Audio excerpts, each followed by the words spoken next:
Welcome to Pete's Property Podcast, brought to you by Buyers and hosted by Pete Wargent, buyer's agent, finance and real estate expert, and all-round property guru, plus published author. Join Pete for 30 minutes as he chats all things property with a new guest each week. Learn practical tips from the movers and shakers in the property industry and well-known personalities sharing their property journeys.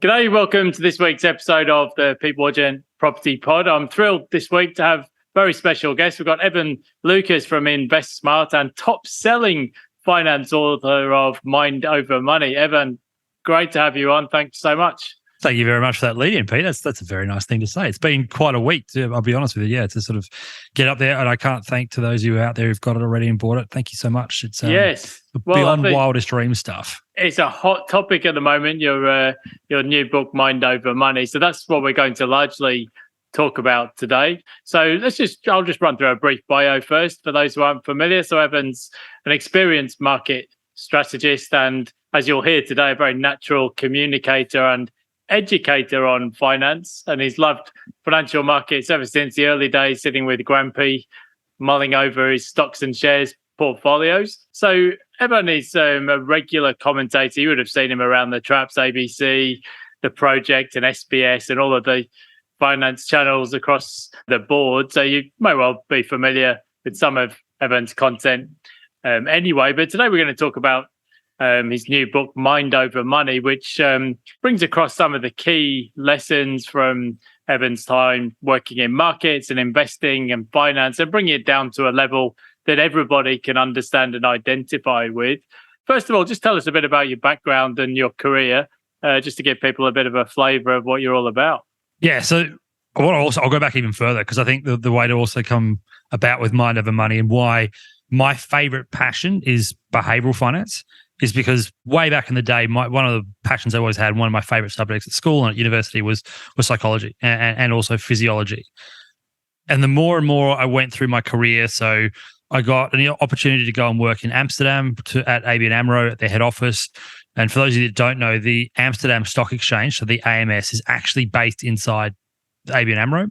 Got to watch that, got to see it, be around it, started listening to what they did around, investing and what have you. And it really sort of drove from there, came back to Australia, started my career and did all the stuff with economics and blah, blah, blah. But there was always a reoccurring thing about my career and about being around investors, retail, institutional. It didn't matter. They all are human beings, and they all therefore are affected, or positively and negative. I hate that word affected, but you have to use it. Positively and negatively affected by their learned experiences, their behavior, their understanding of the world, their, the way they grew up, the way their partner works with money, the way their kids or their parents work with money.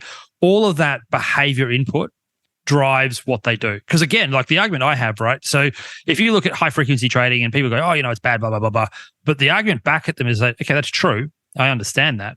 But in the end, there is still a person that plugged in to that high frequency algorithm what to do, because that person has a belief, has an opinion, and has a view. So the algorithm's only as good as what that person's view, belief, and blah, blah, blah is to plug in.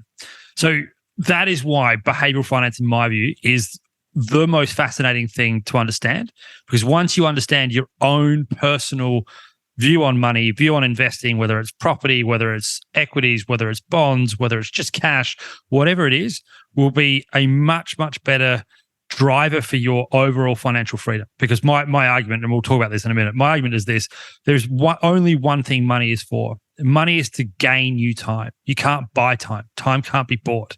It just keeps going.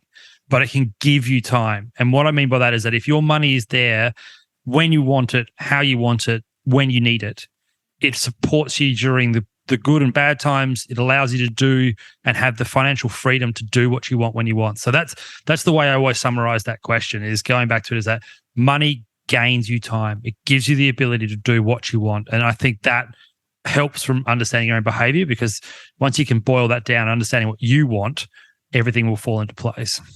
So there've been some really popular finance books in recent years.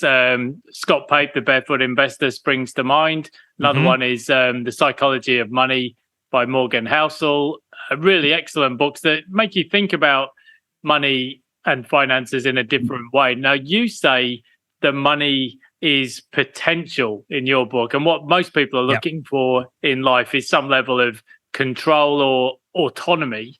And I guess the thing is, these days, as you say, $50 it's just a piece of paper in your wallet, or these days even more so, a number on a screen. So can you explain to us a little bit about what does it all mean? What actually is money to you, and what does it mean to people these days? Yeah. So when I say potential, everybody goes, that sounds a bit pretentious. And the reason I want to sort of clarify it is because you've put it in there already, but I say potential like electricity, right? So electricity is potential energy, right? It's the ability to move from one end to another, blah, blah, blah.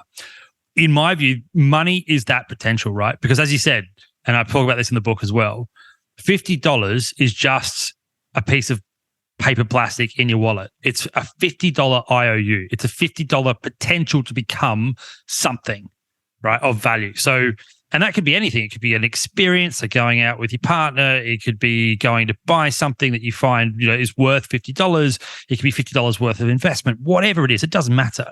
But that's its potential, because otherwise it's just sitting there as $50, yes, with the potential to be $50 value of something. That's why I use the word potential. The next thing to sort of also look at it from the next space, and as you said, looking at what Morgan Housel looks at, and looking at what somebody like Scott Pape and The Barefoot Investor is that everybody therefore is unique with how they look at money. Everybody will be unique with money. There is no right or wrong way. Your way is the reasonable option for you. And that's a good thing, because for me, what I want with my money and how I view money, as I said before, it's very strong. You talked about the autonomy, and autonomy, according to the Journal of Physiology and Psychology, is the number one answer human beings give. You want autonomy. You want the ability to do what you want, how you want, when you want. And that is why I talked before about money's potential is to give you the ability and that value of having your own autonomy. So for me, when I look at investing, whether it's an investment property or the house that I have, or if it's an investment opportunity, or if it's then going to another level, spending on my family or spending on something that I see has value, that all comes down to it, because that's the potential that I get from having money, giving me that financial ability and that financial freedom to have the autonomy to do what I want. Now, again, that's me. What you want to do is up to you, and how you do it is up to you.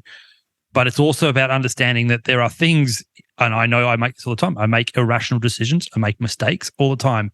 It's accepting them and understanding why you make them is the other part of the book's real strong idea, is that just to get you to stop and think and to trigger yourself going, why did I do that? Hang on a minute, was that a good idea? Don't know. And so what I try to do in the book is talk to you about behavioral biases and behaviors that we all have formed just throughout our natural life because of our experiences, and where money fits into that. And again, trying to get you to that goal of what is money to me. As I said, for me, it's my autonomy. As long as it's giving me the autonomy, I don't have to be a billionaire, multimillionaire, whatever. It's more about my money is there waiting for me, helping me doing what I want to do, and have that financial autonomy that I crave. And hopefully other people like me want to do the same thing. Well, that does make sense, because I think studies outside of the world of finance have often found that when people are experiencing happiness or satisfaction in life is when they do have a sense of control over their own destiny. You say, one of the key themes of the book is that everybody is different, or as you just put it, I am me and you are you, and you've got to, I guess, run your own race.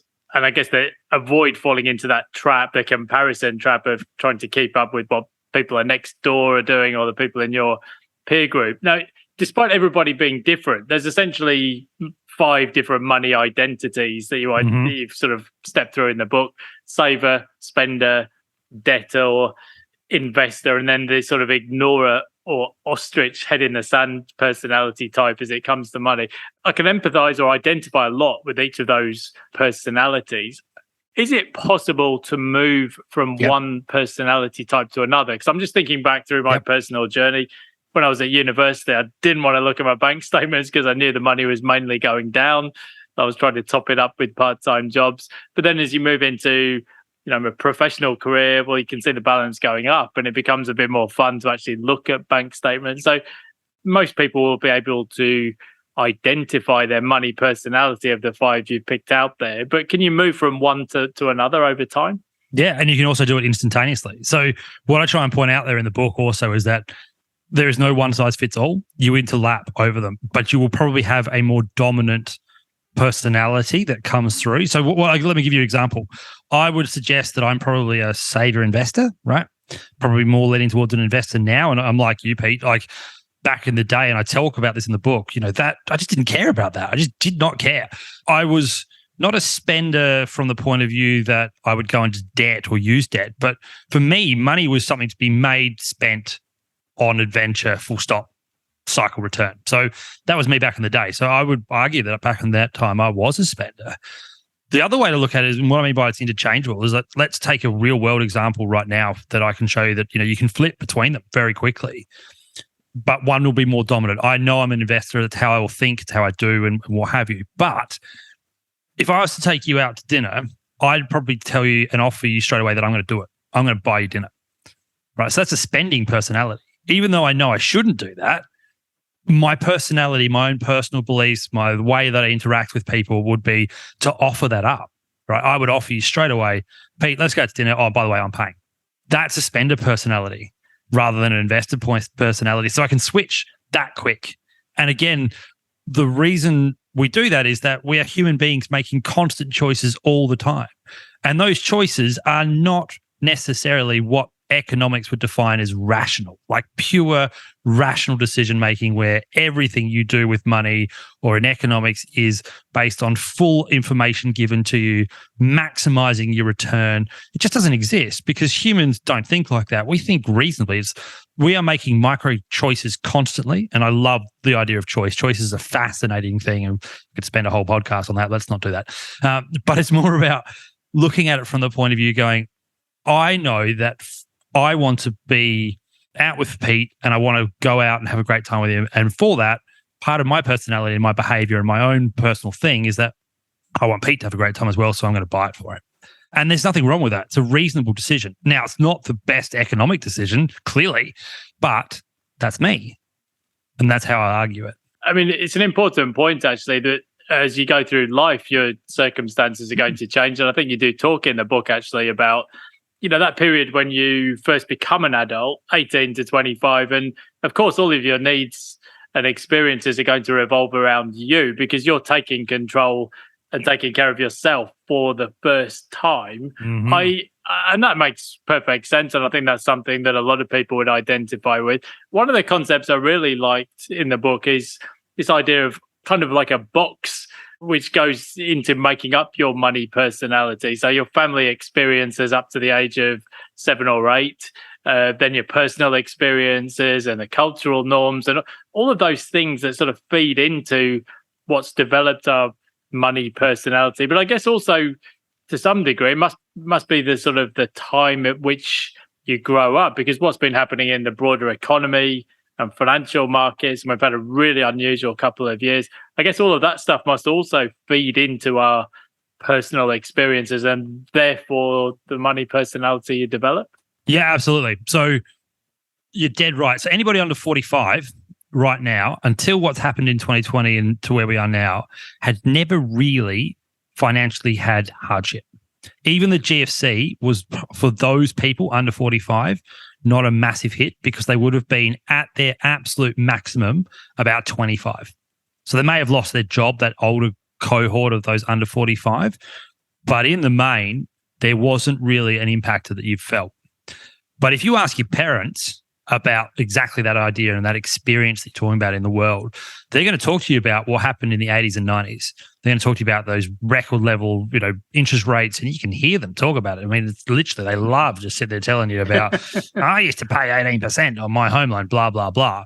Or I remember when inflation was double digits and the stuff that we're now experiencing now. So the interesting thing that shows about that in the studies that show you is that their ways and thought process around money is very different to those under 45. They are much more conservative.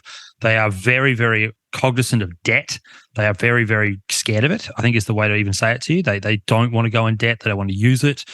They will also look to conserve money at almost every inflection point, whereas those under 45 had never really experienced that. And the last 2 years that we're just talking about now, it's been the first time that under 45s have genuinely been told you have to make a choice, and a very tough choice between cost of living essentials or what you had been used to, which is basically discretionary spending almost uncapped. And it's only going to get harder, let's be honest, the next sort of year or so as that pressure builds even further. And it's something that our generation, particularly because I'm under 45, has never had to experience and is going to learn very, very acutely from their experiences about how they deal with it. And that behavior that they had formed all through their life is going to change. And the other thing that's interesting, going flip side to that, what's really interesting on the flip side is COVID has been the great enabler, in my view. What I mean by that is that with this existential crisis where there's the possibility of we could actually die, right?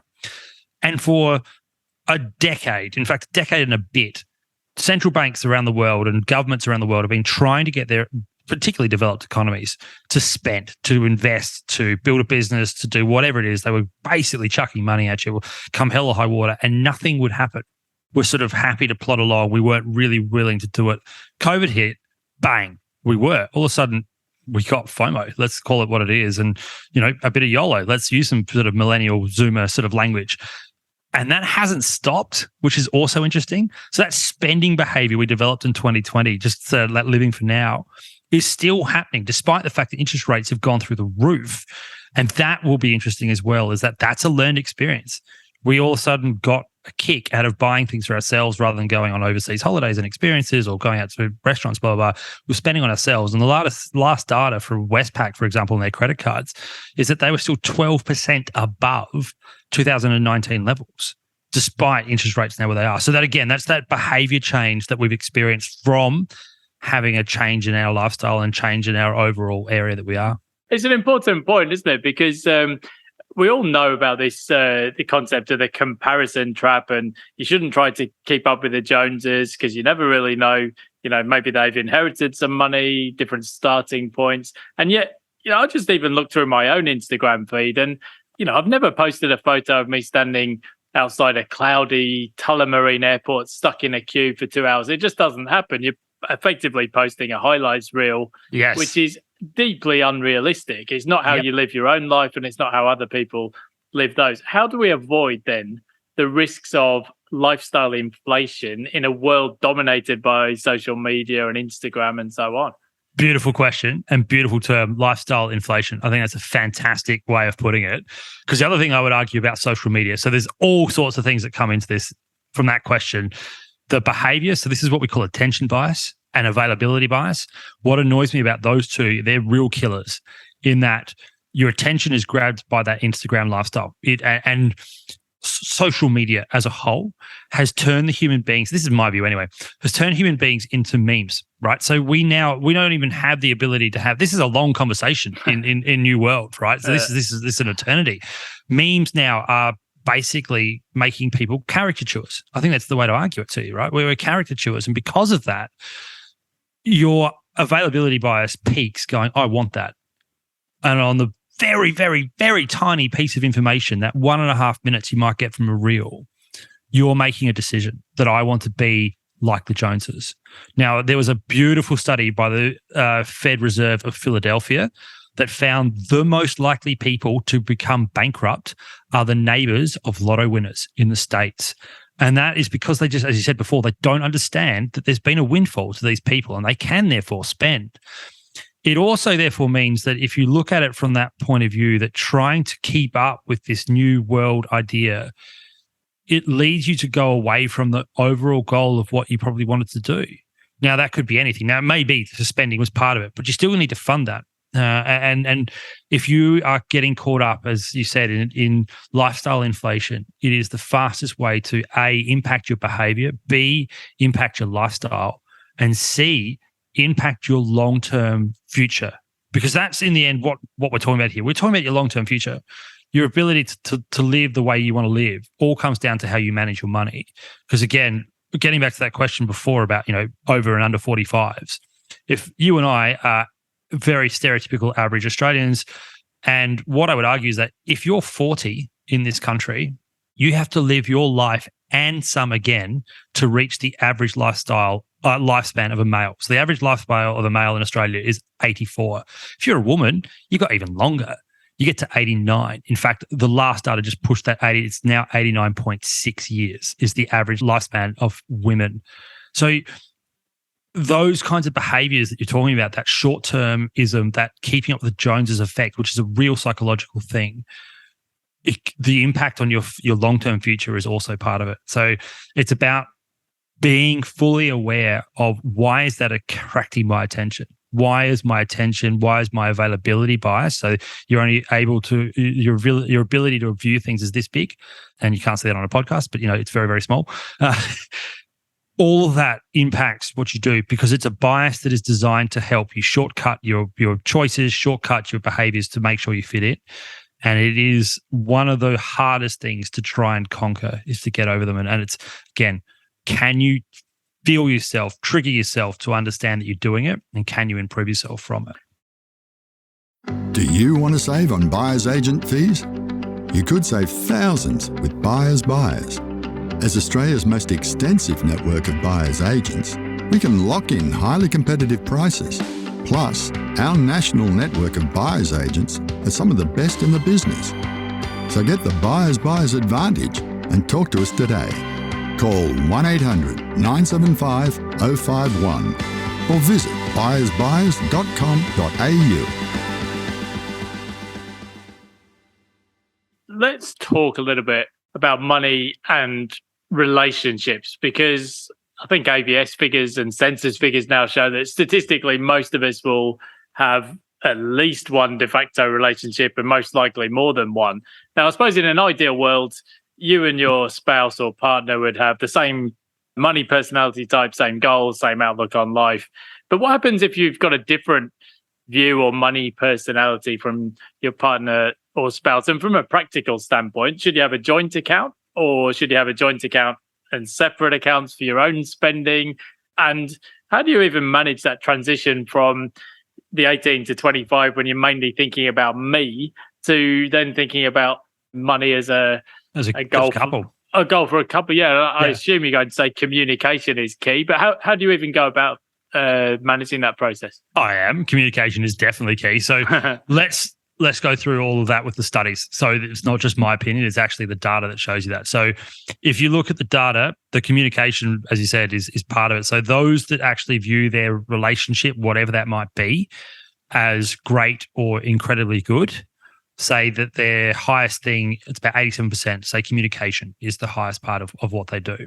Compared to those that say their relationship is poor or needing work, it's where communication is about 40% of what they do. So communication is clearly a huge part of it. Second part, I would also argue this. Again, we're all unique. And even though your partner is most likely to be similar to you because that's why you're together and why you identify with each other, you're still going to be different. So there is going to be a difference in the relationship. That I think you need to accept that. And that's good and bad. And again, that's why the communication needs to be really strong, because some of you are going to have better grasp and better drive in your finances. And some of you might have your better drive in your spending and what you need to do for the family. As long as you two can identify that and talk about that and make sure that everybody's on the same page, then it will work. And so, like I said, I would never assume that even your life partner is the same as you with your money, because they're going to be different. And I put this in the book. I talk very openly about myself and my wife is incredibly clever, but finance is not something that really interests her. Law, you could talk to her about that till the cows come home. Mm-hmm. And I've got no interest in that either. But we work together very, very well because we talk. Now, that's us, and we do have a joint account. So the last part of your question, well, that's actually the first part of your question, was about joint, non-joint accounts. Again, getting back to the studies, and what's so fascinating about when I was doing this book is that millennials and Zoomers particularly are now stating very clearly that they are having separate bank accounts, both pre and post marriage, or whatever relationship sign up you want to talk about. And the reason they say that is that it's for the good of the family. So it means what they see is that having that separate account does several things for them. Gives them the autonomy. We've talked about that several times over this. It also means they don't feel like their spending or their habits with money are impacting the overall family. It's impacting them. So if they want to go out and spend something on something, probably a slightly inverted commas, stupid for the family's perspective, but good for them, it doesn't impact the family's overall results or overall financial freedom. And as long as the other partner has the same options and the same ability, it's working. So it's probably the argument to use a hybrid. But what was fascinating from the studies is that more and more and more people are having separate accounts. They're having a joint account to do whatever they might need to do as a couple, whether that's pay for a mortgage and therefore pay the interest and principal, or whether it's rent or whatever it might be, bills, that's in the joint. But they keep them separate. Again, to make that work, in my view, that's communication. Because again, you don't want it to become lopsided where that person earning more in the relationship has the individual account and it's building up to a level that is, far outweighing the results of the family. That obviously would be, inverted commas, seen as wrong. But again, this is where the communication key comes into it, from how they deal with it. So it was fascinating to read all that and how the relationships on that sort of come together. That makes perfect sense. One of the things I really loved about the book, Mind Over Money, if you haven't got your copy yet, all good bookstores, and we'll direct you where to go at the end of the podcast, no doubt. One of the things I loved was the psychology aspect. And you talk about how we have to make 35,000 decisions a day, which is really tough because mind-blowing, isn't it? From an anthropology or anthropological point of view, if I can get the word out, we're not really designed to make decisions for tomorrow. I guess, we're designed as a species to survive today. And I've talked in another podcast with Stephen Moriarty about this concept of having three buckets for your money. There's the today money, then there's your sort of 3 to 5 year bucket, and then your long-term bucket. Now, I guess we're pretty lucky in Australia that we have superannuation, which kind of forces people to make decisions for tomorrow. But I guess given the way that we're wired as a species, how do you avoid short-termism and give your investment plan the time that it needs to work? With discipline. So, yes, you're right. So human beings are physiologically the same as they were 35,000 years ago. And James Clear, the legendary author from over in the States, if you haven't read his book, Atomic Habits, a fantastic idea. He talks about this a lot. It's been a proven idea that what we call delayed returns is just physiologically against human beings, because we are an instant return society. We're an instant return being. That is, find food, eat food, find shelter, sleep, survive, full stop, right? So back in the day, that's how it was. And what's different between us now and back then, it's not the physiology, it's the fact that our lifestyles are different. So as you said, I talk about the 35,000 choices we have to make per day, but also the fact that we have delayed returns. We are making decisions and making investments, because that's what they are, about tomorrow, next week, next month, next year, and so forth. What job do I want? Is this job doing what I need to? Is the amount of income it's giving me the right amount? Do I need to think about moving jobs? Are the kids fed? How are the kids fed? Where are the kids going to school? These are questions that you constantly run through in your head and you almost subliminally make them. So getting to that idea about the next level, and terminology, the way I use it's similar to what you talked with Stephen, is today, tomorrow, and beyond. Right. So, because the other thing about delayed returns that we're about to get into is the concept of time. And as I said at the start of this, money gives you or gains you time. And delayed returns show that we suck. We suck at understanding time. We just don't like it. And so short-termism is a big part of it. And so why I say that is that studies have also shown what is now referred to as hyperbolic discounting. And what I mean by that is that it's interesting. Humans think backwards to what you think in economics. We actually expect a higher level of return the shorter the time we invest. So that's probably why things like NFTs, cryptocurrency, leverage trading, all that kind of stuff is so appealing, because the returns are large in such a short period of time, forgetting one thing, something that Harry Markowitz proved very clearly in his modern his modern portfolio theory, that risk reward obviously is a scale. The further up the risk scale, the bigger reward, but also the bigger fall.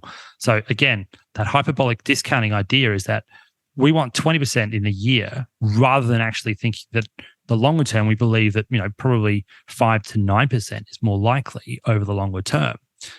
And that's what I mean. The discipline comes with trying to get over that short-termism, that desire, that want, that inbuilt thing of getting a level of return that is above and beyond what is reasonable. And that needs to be pointed out there. I mean, unreasonable expectations is part and parcel of being human. And we know that. And that is part and parcel of why I talk about this in the book, about discipline as part of it.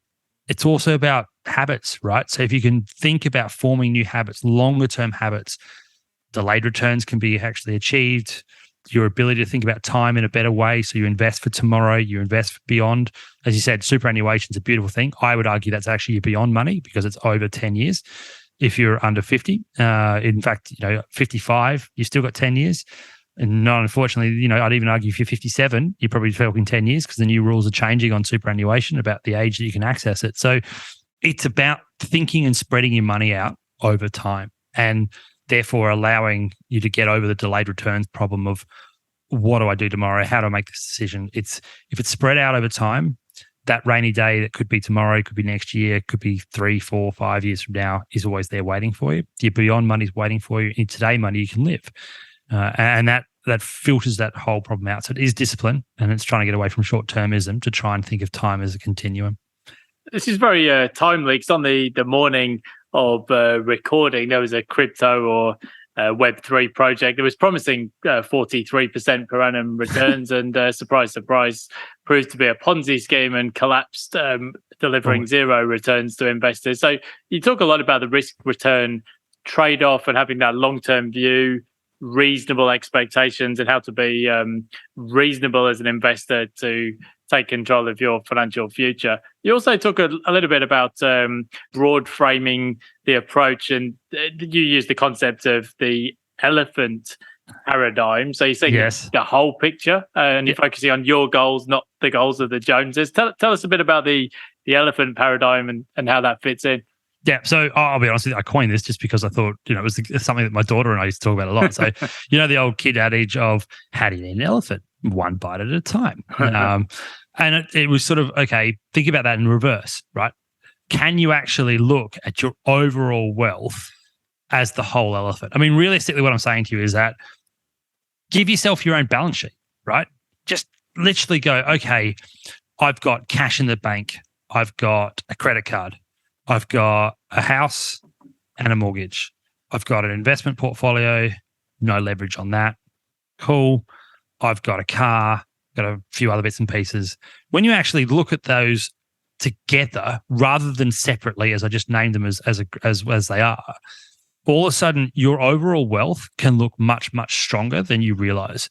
Because then once you throw things in like super, right? You put your super in there. And as you've already pointed out, Pete, it's dead true. The advantage Australia has, it's not perfect, but at least it forces you to save. It forces you to be a long-term investor. If you put your super balance in there and start actually totaling them all up, your wealth elephant, your elephant paradigm, as I refer to it, can all of a sudden start allowing your mind a bit more freedom. And why I say that in the book is that because we will specifically go, I open up my bank account, my banking app tells me I have X amount of dollars or whatever currency you want to talk about in my bank, full stop. Your mind will concentrate just on that. Not, you could be sitting in your own home, not remembering that the house could be worth X amount of dollars, including the X amount of dollars in your bank account, and the car you've got out front or what have you, and so on and so forth. Now, I understand not everybody's like that, and that's fine. But again, if you've got the cash in your account, you've got the income coming from your work, you've got your super balance together. If you join them all up, two things have happened. You've seen your overall wealth, but it also means you're looking at your money over time because your super balance is for beyond. You've got money in your bank account that you're sort of living on for today and tomorrow, and your income is giving you your today money. So that's what I talk about is, again, it's about reorientating your viewpoint, because what we call siloing, looking individually at individual things, is a very natural human thing to do, because the elephant paradigm tells you that, right? Break down big things into smaller things and it's easier to do. In money, my argument is it should be the other way around. Take the little things, add them all up, and have a look at your overall elephant, because it will, again, once you start having that view, it will liberate your mind to actually understand that I have a safety net or a level of comfort that I didn't realize I have.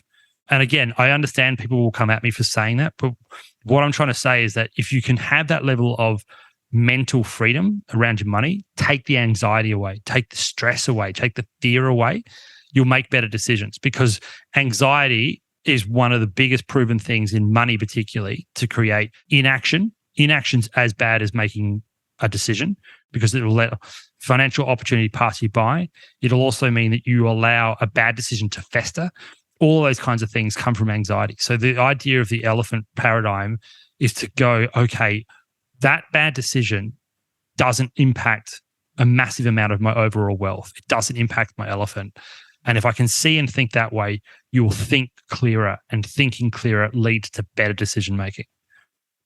Fantastic. Now, you talk a lot about developing your money cognition, and you've mentioned actually already in today's episode some of the human biases that we suffer from, like you mentioned, for example, attention bias, and then we've got an aversion to losing money and confirmation bias, and all of those things that we inevitably will suffer from. You talk about controlling the controllables. How, if somebody was a beginner just starting out, maybe a saver, but they've got a level of fear, which you mentioned about making the wrong decision, what are some of the simple investment strategies or steps that people can take without being too fearful or anxious about it? Yeah. So again, the baby steps is the way to look at it, right? So it's simple start. Understand that what I say is in your controlling controllables is investing can start from way back. And what I mean by that, it does not mean that, you basically wake up today and you start investing in property or you start investing in shares. It is, okay, I need to start creating additional cash that's above and beyond my daily spending, right? Because that's how you create wealth. Like if you want to get wealthier, it is as simple as spend less than you make. But it then is also about going, okay, can I then take that cash and improve it? And you can. And that is where investing comes from. But even before that, you can make that difference between what you're spending and what you make larger still. And I talk about, for particularly the new age person coming in, if you can start controlling what you do every day because it's just part and parcel of life. So I talk about the essentials. You have to have, things like energy, right? An energy input, your energy bill, etc., is part and parcel with life. And right now, that's absolutely front and center with a lot of you. I know that because energy prices are through the roof and they're only going to get more and more expensive.